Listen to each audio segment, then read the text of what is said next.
and we're going to go ahead and get started. I have two amazing women with me here today. I have Joanne Smith and Emiliana Guereca. We are a part of the Women's March Action team. My name is Sofia Di Loretto Chetti, and we are going to go ahead and get started with this presentation. Hi, everyone. I'm Emiliana Guereca. I am the Executive Director of Women's March Action. We are going to be talking today about reaching disenfranchised voters. What is a disenfranchised voter now, right? What happened? So a disenfranchised voter is a voter that feels their vote doesn't count, whether their vote has been suppressed or they're deciding they want to sit out for whatever reason, or they're embarrassed that they made a mistake in 2016. That is a disenfranchised voter. And I think we're going to go ahead and start it with Joanne. Joanne, introduce yourself. Hi, everyone. I'm Joanne Smith. I am with Women's March Action, Digital Campaign Coordinator. And I'm so happy to see everyone. This event is amazing. Thus far, we're going to close it out with a bang. We're going to learn about the history of the disenfranchised voter and talk about today what that looks like in times of COVID. So let's talk about it, guys. Does our video start now? Yes. Here we go. We have a small video. I speak tonight for the dignity of man and the destiny of democracy. What happened in Selma is part of a far larger movement which reaches into every section of America. This bill will strike down restrictions to voting in all elections.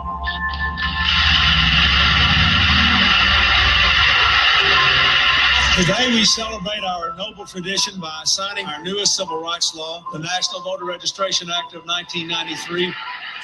Today, we renew a bill that helped bring a community on the margins into the life of American democracy. I am proud to sign the Voting Rights Act, Reauthorization and Amendments Act of 2006. Young people are fired up about the 2008 election. Large numbers of African Americans are turning up at the polls in what could be a historic turnout among the nation's largest minority voting group. 11 o'clock on the East Coast, we can report history. Barack Obama is projected to be the next president of the United States of America. This mathematically makes no sense. Some of these cheating has happened. I don't believe it. I think this is voter fraud. Several new voting laws recently enacted in the United States. The Republicans will take control of the House of Representatives. Voter ID, which is going to allow Governor Romney to win the state of Pennsylvania. Done. Experts found that African-American voters were nearly twice as likely to lack voter ID. What we've seen this year is by far the most significant rollback of voting rights since the Jim Crow era. We cut Obama by 5%, and I think that probably voter ID had helped a bit in that. The U.S. Supreme Court today took the teeth out of a law enacted nearly 50 years ago. Since 1965, the Voting Rights Act has policed voting discrimination, but today's decision effectively puts it on hold. At issue, a decades-old provision in the law that requires 9 states, mostly in the South, to get approval from the federal government before changing voting laws or procedures. The ACLU of Wisconsin filed that lawsuit today, calling the state's voter ID law unconstitutional. Today, the ACLU filed a lawsuit challenging recent cuts in voting hours. It seems like we're playing like a game of whack-a-mole right now. Every time we whack down something like a voter ID law, some new tactic pops up. From Texas to Virginia, state and local governments have taken steps to require voter identification, eliminate same-day registration, and to limit voting hours and locations. Federal appeals court has struck down a North Carolina voter ID law. Civil rights groups have slammed the law, claiming it discriminates against minorities and the poor. They said it was clear that the intent was to target African Americans with, quote, surgical precision. I think most people recognize the Republicans have taken over the legislature and they want to have structural options that make it more likely that their voters come out and others that don't. Well, I think Hillary Clinton is about the weakest candidate the Democrats have ever put up. And now we have photo ID, and I think photo ID is going to make a little bit of a difference as well. We just got new metrics in. Donald J. Trump is the president of the United States elect. The new Presidential Commission on Election Integrity established after President Trump, who lost the popular vote, insisted 3 to 5 million people voted illegally. State after state can't point to a single instance of in-person voter impersonation, not one. Again, you don't have any hard physical evidence that this happened. We've seen time and time again, Republicans can't win outright as far as votes, then they resort to what many would call cheating. We have to go through extra hurdles to prove where we reside. With our tribal IDs that have to be changed now to have physical addresses. Voter suppression is an issue all over the United States. Right now, one of the most prominent examples is in Georgia. He's running against you for governor. Yes. And overseeing state elections. Yes, so, he is both the player and the umpire. Voters agreed to restore voting rights to convicted felons. The new law has given an estimated 1.4 million people who've completed their sentences the right to vote in the next election. Not only do I see myself differently, but the state now sees me differently. The state now sees me as somebody that is worthy to have a voice in it. I really feel like a citizen, not just a person, but I would feel like an American. The Florida Senate passed a bill Friday that would require formerly incarcerated people with felony convictions to repay all fines and fees to courts before their voting rights are restored. The ACLU announced it's suing the state over the new law, claiming it guts Amendment 4. The Supreme Court set to hear oral arguments this week on whether the Trump administration can include a very controversial citizenship question on the 2020 census. Challengers say the question could lead to millions of people not responding to the census, and that could affect how federal money is allocated and how many representatives each state gets in Congress. The justices in this ruling saying the Census Bureau cannot go forward with putting this citizenship question on the 2020 census. The history of democracy in this country has never been a simple story of linear progress. We have overcome every moment of backlash, and we will overcome this one and move closer to a democracy in which everyone can participate and be treated equally.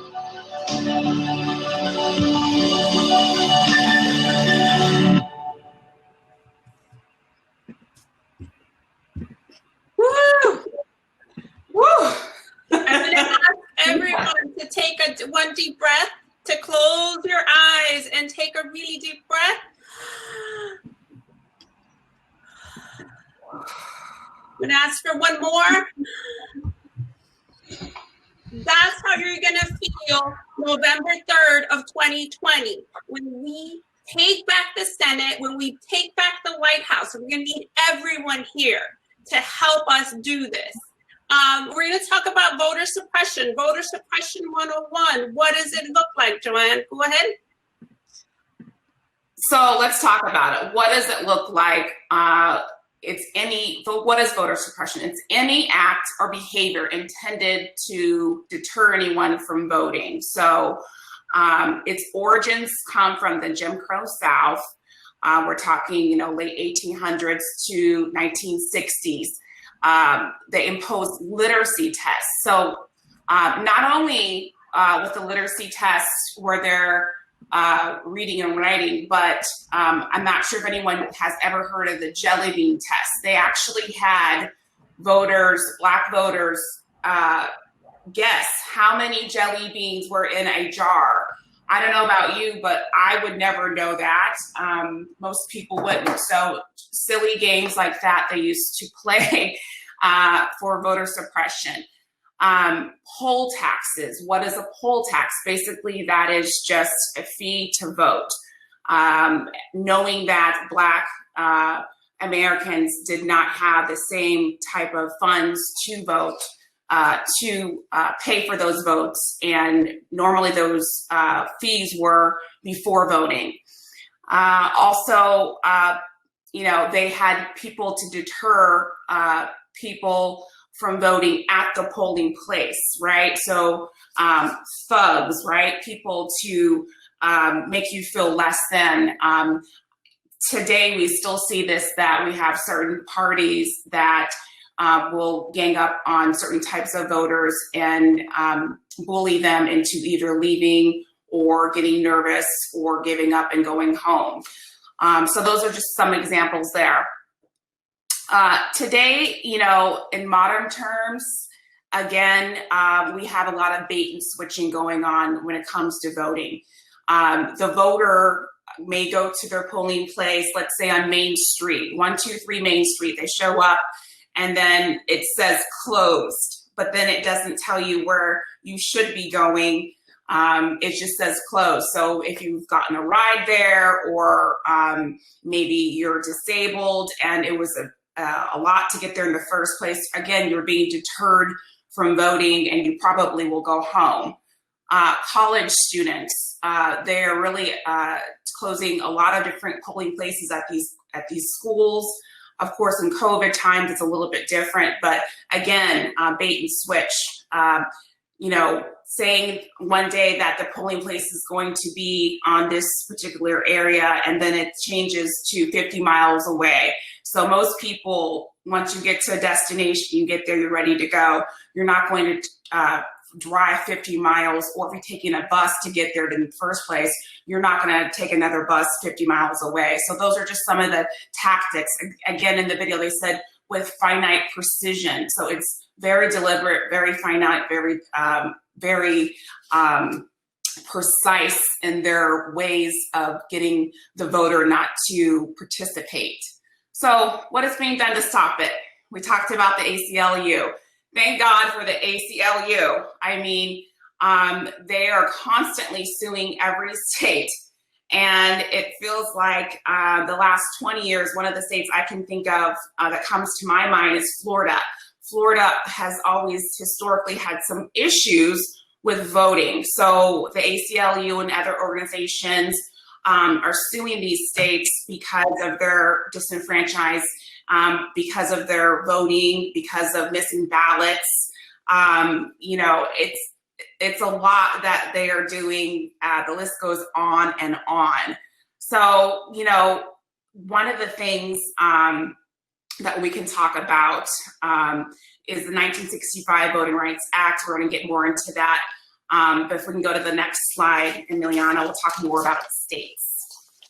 Right, and I also want to touch on what does it look like for voter suppression under COVID. Voter suppression under COVID looks a little bit different than what it normally looks like, but not very different.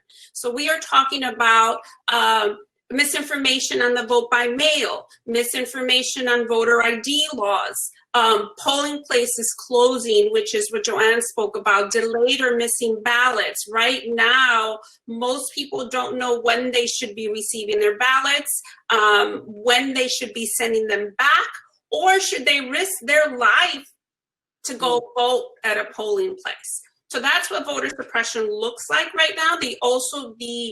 There is a disengagement where for normal elections, we would see voter registration everywhere you go, right? So you would go to the grocery store, you would go to the laundromat, and someone would be trying to register your vote. But under COVID, we don't currently have that. So we have to be diligent on social media, on conferences like this and everything to make sure that we bust disinformation on voting for November 3rd. And we'll go to the next slide.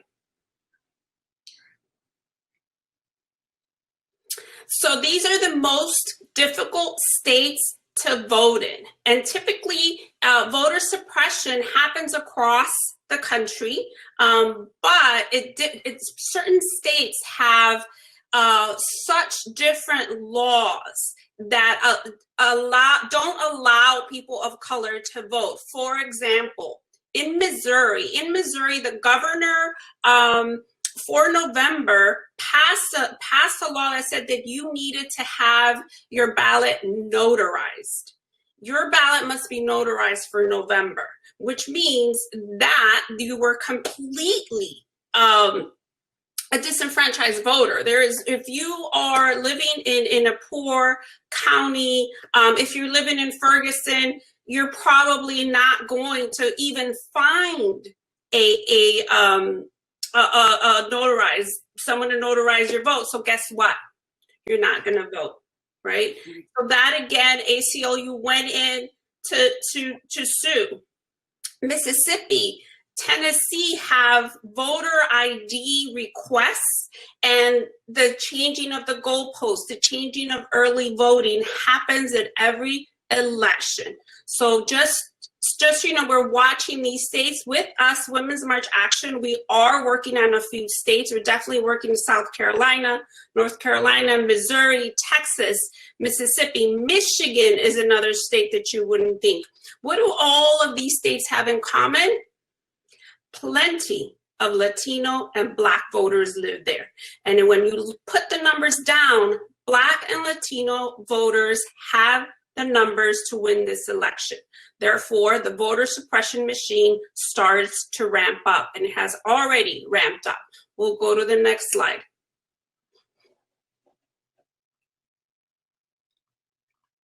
So the demographic breakdown in 2020 is very interesting.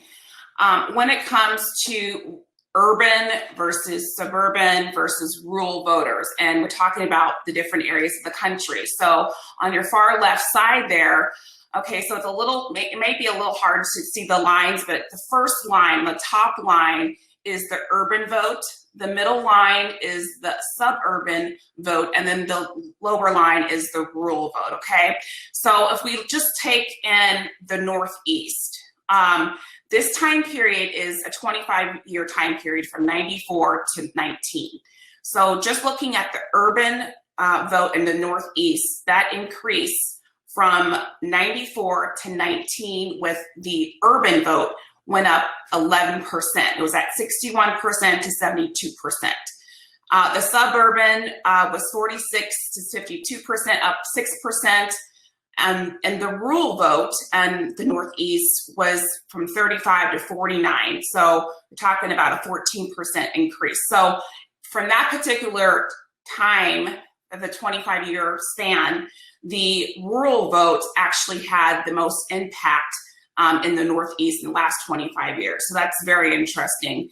And let's look at the South. So everyone kind of knows that the South has traditionally, when it comes to the rural vote, traditionally voted Republican and not Democrat. So from the time period from 94 again to 19, the top line again, the urban vote pretty much has stayed the same in the 25-year period.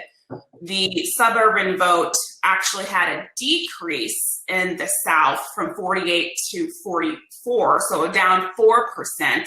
And then the rural vote again had the biggest decrease in that 25-year span from 42 to 33%, which is a 9% decrease. So to me, it's not too shocking, but the data's there. I'm from the Midwest, so I was interested to hear about this. The Midwest, from that same time period, the urban vote was plus 13%, and pretty much the suburban and the rural vote was pretty much the same through that time period. It didn't have any change. So I kind of look at that as far as when you think of the Midwest, you think of those traditional values that everyone kind of stays in line with their party. They vote party, really not the person. So that's kind of my thinking with the Midwest. And then I now live in the West Coast. So the West Coast, during that 25-year time period, had an increase mostly with the urban and the suburban, both up 10% during that time period. And then the rural, up north farmer, rural voter pretty much stayed the same. So, you can definitely see in the South, again, a massive decline in that time period, just looking at that. So it's very interesting. And then the next point I would make with the GOP, the next slide there, you can kind of see it and double click on it if you need to make it bigger. What I would say the most important thing is basically the GOP holds edge and lean party affiliation among whites, and it fares worse among other groups. So it's not too much of a shocker. That first line is red, that stands for Republican. The next line underneath is Democrat. And it's the same time period. It's 25 years time period from 94 to 19. And you're looking at the white vote up top and that's far left pretty much stayed the same. I mean, you're looking at 2% from that 25-year period from white voters. And then looking at also within Democrats, pretty much stayed the same, 39 to 50 or 42. So what does that tell me? That the white voters pretty much for that time period has been leveled and it hasn't changed at all. Now you go next to the black vote and there's a huge spread. It's literally like this. So you're looking at, 81% to 83% stayed the same, the top line with the Dems. And then traditionally black people have not been Republican, but there are some of us that have voted that way. So about 10%, 11% during that time period. Moving on to the Hispanic vote. So this is interesting. During that 25-year time period, the top line, 57 to 63%, pretty much stayed the same. And then also with Republicans, 29%. But I would say that 30% is still a large bracket of Hispanic voters that are Republican. So my thinking is that they live mostly out here in California. But and then the next demographic is the Asian vote. So the Asian vote is kind of all over the place a little bit here. So the top line is blue is Democrats. From that time period, we've got 53% to 72%. That's a huge increase with the Asian population. And then look at that decline from Republicans from that time period, 33% to 17%. So, there's a lot to look at that. It's interesting to see how people vote. I always want to know, how other areas of the country are voting. Was there any surprises for anyone out there? Let me know in the comments. We're going to go to the next slide. And I think people are asking, why are Latino voters voting Republican? I will tell you that personal experience. I come from a family of 13. I'm one of 13 kids. We have quite a few Republicans in my family. And one of the biggest issue is pro-life for some of my family members, including my mom. And so when Trump came along, they voted along party line, but the Republican Party is not the Republican Party of 20 years ago, of 60 years ago, right? When the Republican Party was supposedly the fiscally responsible party. This is very different. And explaining that to the Latino for Trump voter is a whole different topic. But that is where Latinos for Trump come. We have them in Florida. We have them in the Midwest. We have them, I'm going to say it, in Orange County in California. So that is really, the GOP agenda has been around and has been the racist parties in the 70s. I will say that. So with that, if we can click on this double slide, and what people of color are most likely to report racial discrimination when trying to vote or participate in politics. And as you can see where the numbers are and where they figured, and it's the black vote. The black vote has been suppressed from day one. And then we're moving into, if you look at the next one is Latino vote, which is 50%. Again, I'm going back to we have the numbers. What can we do to help this? Because we have the numbers, right? And the disenfranchised voters, the goalpost keeps getting moved. The misinformation is out there. I had someone tell me that they voted online. I said, what do you mean voted online? There was a campaign that was launched to Latino voters in the Midwest in 2016 that made them believe that they voted online. The campaign said, vote here, you're done. You do not need to show up to vote in November. This was in the Midwest. This was a millions of dollars campaign working to disenfranchise the Latino voters in the Midwest. And we're going to go into the next slide. And so what do we do to reach out for Latino? I'm going to say Latinx. I have some people that don't like that word, Latino voters. To reach out to Latino voters, we have to mobilize them. Latino voters are young. A lot of them are first generation voters.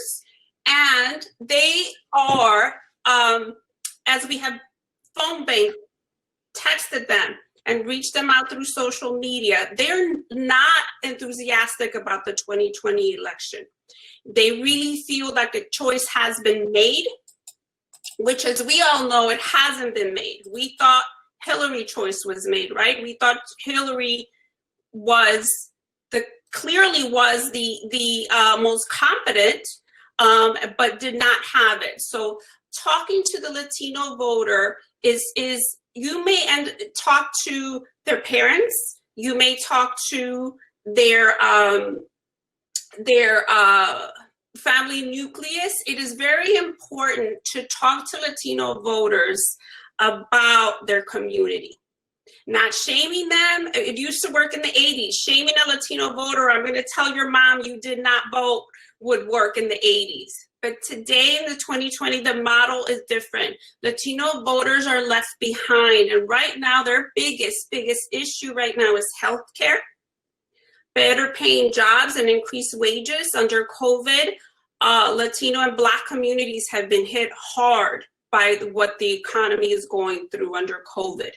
They also care about racial justice. So racial justice, healthcare, better paying jobs, and increased wages are issues that Latino and Black communities are really working on. Think about it. Black Lives Matter in the past few months has had more impact than they have in the last 7 years. Why? Because they know that they are a voting bloc that needs to be represented within the political sphere. So, as we talked about, Latinos are not monolithic. Age and generation matters. As I said, my older brothers and sisters voted Republican. Why? When you think why, okay, there's a pro-life issue, but there was also the amnesty issue. The amnesty that was passed for some of our grandparents was a Reagan amnesty. And so the Republican Party did a fantastic job of saying, we let you into this country, you vote for us. And as we know, the DACA situation is another one. You may not be voting. So there's a lot of issues. Technology is another one. Technology and social media, messaging, again, is critical for these communities. Women of color, and this is a secret that most people don't know, Latina women and Black women can convince their family members on what to vote because they are head of household. I know. We all know that. So we ourselves are launching a women-to-women phone banking and text banking program that will allow us to talk to the real head of household, which is the woman, in talking into what are the issues that affect them. And this is how we should be reaching out. We're going to go to the next slide. The other one is we are going to be postcard writing in Spanish. We will have scripts, and what that looks like is, do you have a plan? Do you have a plan as a Latino to go vote? What is your plan? Where is your polling place? Do you need to check if you've been dropped out of the voter rolls? Because that is what is happening. Spanish, Latino, and Black voters are the first ones to get dropped out of the voter rolls in certain states. So making sure that there is a plan to vote for these communities is key. And we are going to talk through about early voting. Early voting is key for Black and Latino communities. Why? Because if you vote early and they switch your polling station, it doesn't matter. You have time to go back and vote. So one of the key issues here is to not leave it to the last minute. We are asking volunteers to also host voter engagement parties. What does that look like? It looks like getting a few people in the community, sitting down probably on a Zoom under COVID, and going through your ballot and voting together as a community. The other thing I do want to say, when we reach out to the disenfranchised voters, we make sure that we don't shame them. There's a few of them that have come out to me, and I'm saying come out by, I voted for Trump in 2016. I did not vote the correct way in 2016. And after my hair is on fire, I say, forgive yourself. We have to write it. Now you have to volunteer to phone bank so that we can right this wrong in 2020. Forgive yourself. We are going to turn this ship around, but we must all commit to volunteer. We must all commit to volunteer in whatever shape, form, or capacity that you can, whether it's writing postcards, phone banking, text banking, or early voting, committing to vote. Are the slides working? We're getting a lot of questions regarding how you can help. Definitely like us on Facebook. We always have our phone banking links. I host one on Wednesdays. We have, Sophia has one on Thursdays. I mean, we always have something going on regarding events. We did do the Ditch Mitch postcarding event that has been ceased for now. We are a mighty group, but we are small. This is in times of COVID. Someone just dropped the link. Thank you for that link drop in the chat for Women's March. We're Women's March Action, and we every day have something to do, and you don't have to, Martin Luther King said you just have to have the heart to help, and everyone can do something out there, and every little bit helps so much. So we're so grateful for you guys. Thank you. Right. I'm going to start to answer some of these questions. How can you help? How can you help? Well, you can help by being a volunteer. Somebody dropped the link at Women's March Action, committing to phone banking, committing to postcard writing. Where do we get the lists for these disenfranchised voters? We get these lists from GP Van, which gives us, as an organization, we're able to access voter lists, and we look for the low propensity voters. We definitely look, and you start to see and track that it isn't because someone didn't want to vote, it's that their vote has been suppressed, that they fell off the voter rolls, and when they showed up to vote, they couldn't register the same day to vote. Those are just some of the scenarios. That's why we are advocating for early voting. For sure, early voting, especially in Black and Latino communities. The other thing that we are doing is phone banking. We're doing the women-to-women phone banking, which we do on Wednesdays. And what does that look like? It looks like us calling households and sometimes having uncomfortable conversations, right? It looks like us talking about, we are fighting for the soul of this country, and we are asking for you to commit to vote. This is how dire 2020 is. And so we have really conversations with these voters. And I don't know about you, but I don't really answer my phone a lot. So when someone calls, I'm surprised, and that's how the other people on the other side feel, like, who's calling me? And then having the conversation on voter education, on do they have a plan if they're in Kentucky? Do they have a plan if they're in Mississippi? So we do have tactics. Somebody dropped our website, womensmarchaction.com.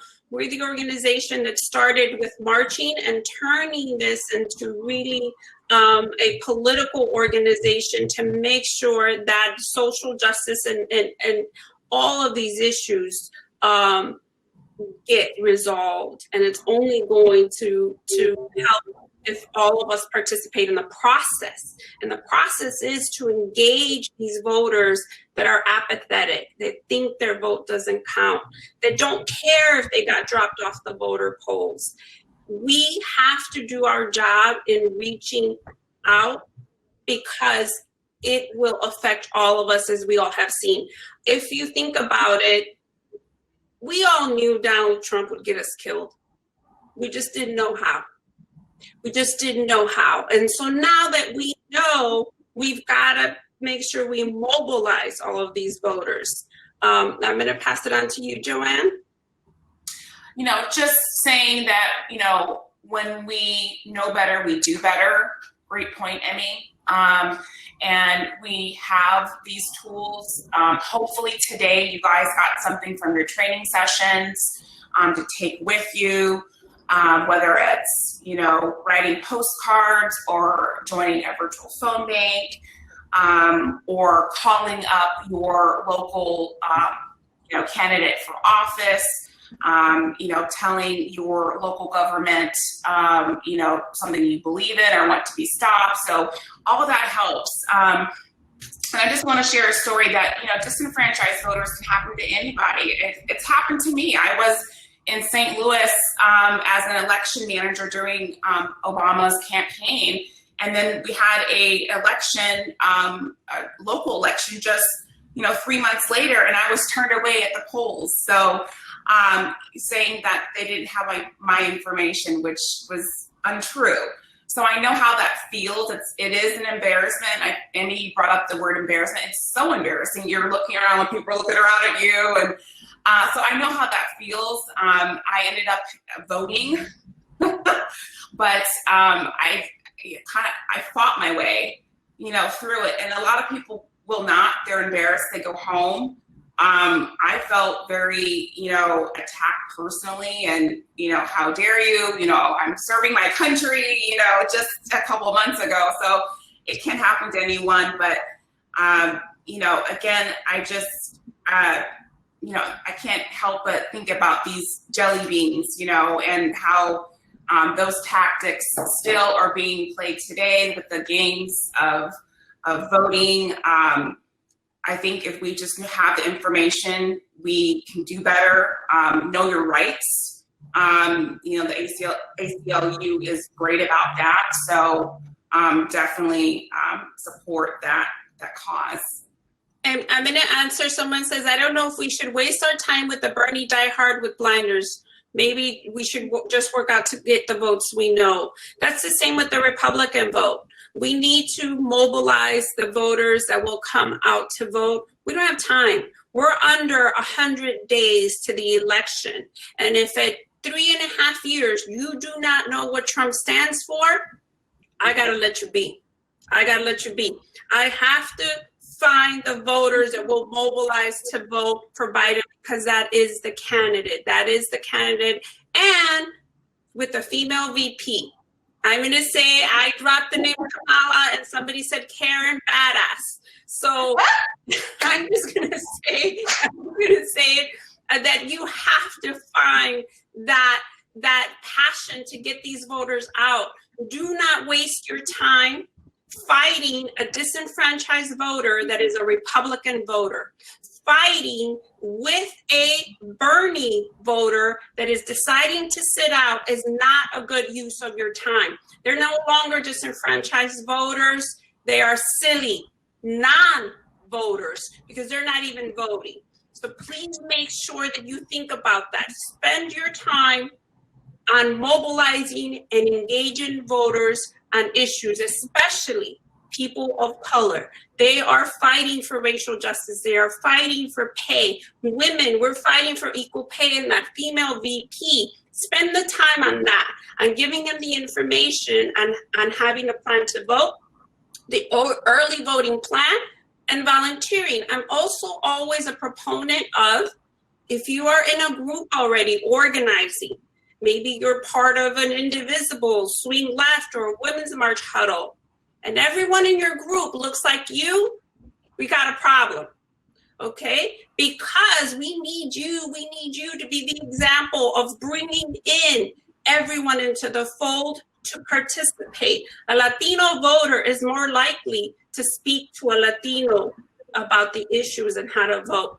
A Black voter is more apt to speak and make a plan with a fellow Black activist. So just make sure that when you are organizing, we need to spend the time to also include those that we're trying to reach. Include them in leadership, include them in the phone banking, the text banking. I'm not going to say it's easy. Not everybody has time, but it's doable. It's our job to make sure our democracy looks like the people on the ground. So I'm going to turn it over to Joanne. I think we have a few more minutes. So a couple questions here. Talking about some swing states that are, important. I do a phone bank on Wednesdays of calling independent women in North Carolina. North Carolina is going to be a huge, huge state. We want to flip the Senate.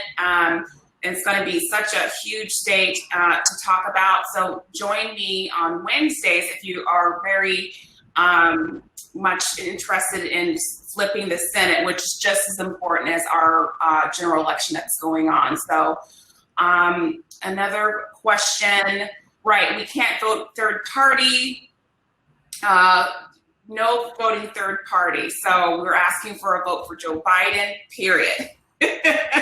Period, point blank. Sophia's going to drop the link to phone bank with us at womensmarchaction.com. We do phone bank for campaigns. We do. We're working on a few campaigns. I do want to say, someone's saying we got to get the Bernie voters to vote. Yes, we do have to get them to vote. I believe that they will vote.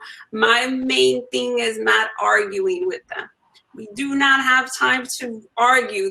We all have to be united, cleared, and focused to win 2020. That's bottom line. That's where we're at. I think our session is officially over. Please reach out, womensmarchaction.com, phone bank, text bank, call. The best way to reach a voter is all ways are the best ways. So any way you can reach them, do that. Use your superpower and reach a voter out today. Thank you. Thank you, guys. Take care.